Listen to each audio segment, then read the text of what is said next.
مٹا دیا میرے ساقی نے عالم من و تو، پلا کے مجھ کو میں لا الہ الا ہوں۔ نہ میں، نہ شیر، نہ ساقی، نہ شور چنگ و رباب، سکوت کوہ لبے جوئے او لالا خضرو، گدائے میں کدے کی شان بے نیازی دیکھ، پہنچ کے چشمہ حیواں پہ توڑتا ہے سبو۔ اقبال کہتے ہیں کہ پالنے والے یعنی اللہ تعالیٰ کے حزب ارشاد من و تو کا فرق مٹا دیا ہے۔ کہنے کا مطلب ہے کہ خدا کے سوا عبادت کے لائق اور کوئی فرد نہیں ہے، اور اسی کے سبب میں اور تو کا فرق مٹا کر کوئی امتیاز باقی نہیں رکھا گیا ہے۔ جب اقبال پہ حقیقت واضح ہوتی ہے کہ اللہ تعالیٰ کے علاوہ اور کوئی ہستی حقیقی معنی میں موجود ہی نہیں،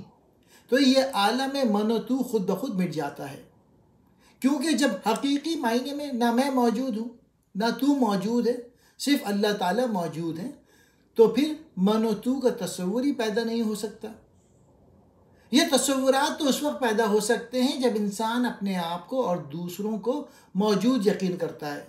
لیکن جب یہ یقین ہو جائے کہ اللہ تعالیٰ کے سوا حقیقی معنی میں کوئی موجود ہی نہیں، تو یہ من کا وجود باقی نہ رہا۔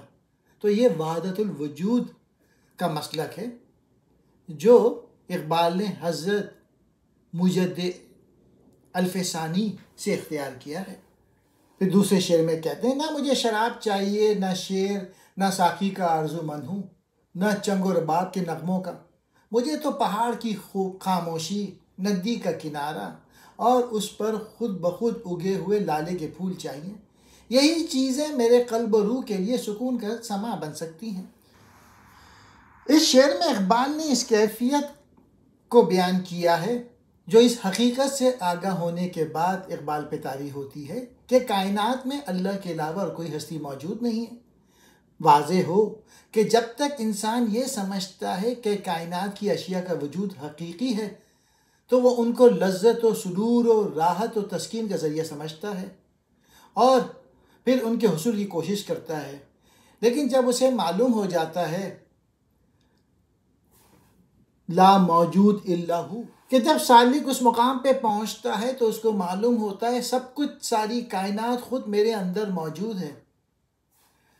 یعنی کائنات میں اللہ کے سوا کسی غیر کا وجود نہیں ہے، جو کچھ ہے وہ اس کی ذات ہے یا اس کی صفات ہے یا ان کے افعال ہیں۔ الغرض جب اقبال پہ یہ حقیقت منکشف ہو جاتی ہے کہ اللہ کے سوا کوئی موجود نہیں، تو کیف و سرور کے حصول کے لیے دنیا کی کسی شے کی طرف وہ توجہ نہیں دیتا، نہ اس کو شراب کی ضرورت ہوتی ہے، نہ ساقی کی، نہ شیر کی حاجت ہوتی ہے، بلکہ وہ ان تمام کھیل تماشوں اور عارضی دل فریبیوں سے یکسر قطع تعلق کر کے اپنے آپ کو دور کر دیتا ہے اللہ کی یاد میں۔ یعنی اقبال کو اگر کوئی خواہش ہے تو پہاڑ کی خاموشی، ندی کے کنارے اور اس پر اگے ہوئے لالے کے پھولوں کی خواہش ہے۔ گویا انہی میں اقبال کے لیے سکون قلب کا ساما ہے، انہی میں خدا کی قدرت نظر آتی ہے۔ یہاں اقبال کا کہنا ہے کہ میں ایک ایسا درویش ہوں جس کی بے نیازی کا یہ عالم ہے کہ آب حیات کے چشمے پر پہنچ کر بھی اس کا ایک قطرہ پینے سے بھی میں گریز کرتا ہوں۔ ساقی اللہ تعالیٰ، من و تو میرا تیرا، یعنی ہم دونوں ایک ہیں۔ لا الہ الا ہو کلمہ طیبہ کا انعام، یعنی شراب توحید، میں کہتے ہیں شراب کو، ساقی پلانے والے،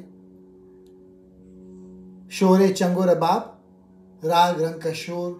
سکوت کہتے ہیں خاموشی، کوہ کہتے ہیں پہاڑ، لبے جو ندی کا کنارہ، لالہ خضرو قدرتی اگا ہوا لالے کا پھول،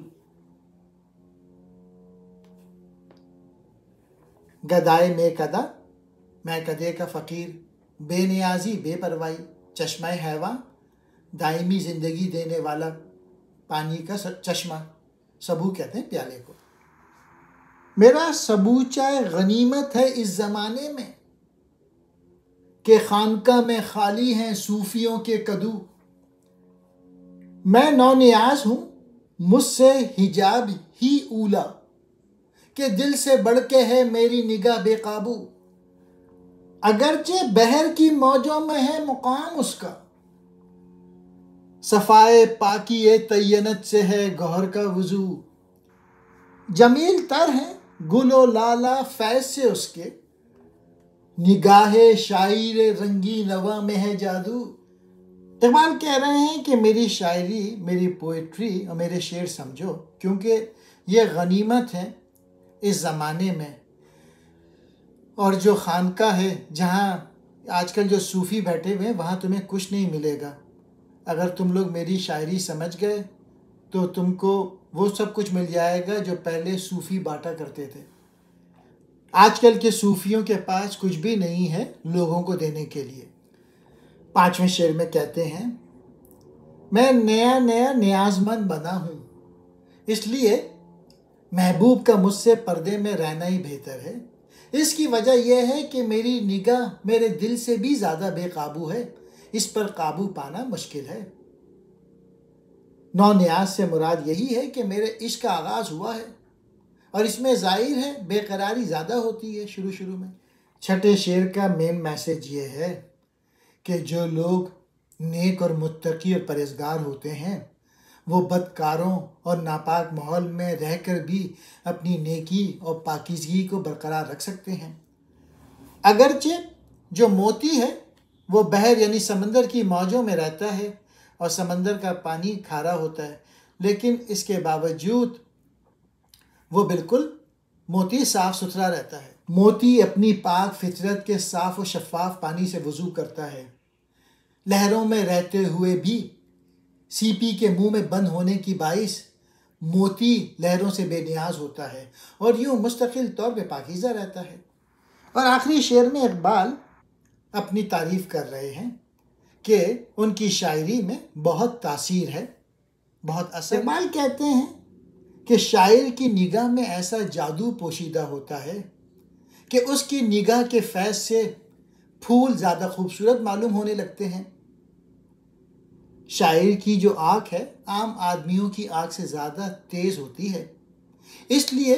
شاعر کو پھولوں میں وہ خوبیاں نظر آ جاتی ہیں جو عام آدمیوں کو نظر میں نہیں آ سکتی۔ اقبال کائنات میں اس حسن کو بھی دیکھ سکتے ہیں جو ان میں موجود تو ہے لیکن عام آدمیوں کی نگاہ سے چھپا ہوا ہے وہ حسن۔ سبوچا کہتے ہیں چھوٹا سا پیالہ، غنیمت جو مل جائے اس پہ کفایت کرنا، خالی ہیں صوفیوں کے کدو، صوفی لوگ بھی علم سے خالی ہیں، کدو کہتے ہیں برتن کو۔ نو نیاز ہوں، نیا مرید ہوں، حجاب کہتے ہیں پردے کو، اولا کہتے ہیں بہتر ہے، نگاہ بے قابو، نگاہ پر قابو نہیں، بحر کہتے ہیں سمندر کو، موجوں لہروں، پاکی طینت فطرت کی پاک بازی، گوہر کہتے ہیں موتی کو، جمیل کہتے ہیں خوبصورت، گل و لالا و فیض، گلاب اور لالے کے پھول اس کی عطا سے خوبصورت ہیں۔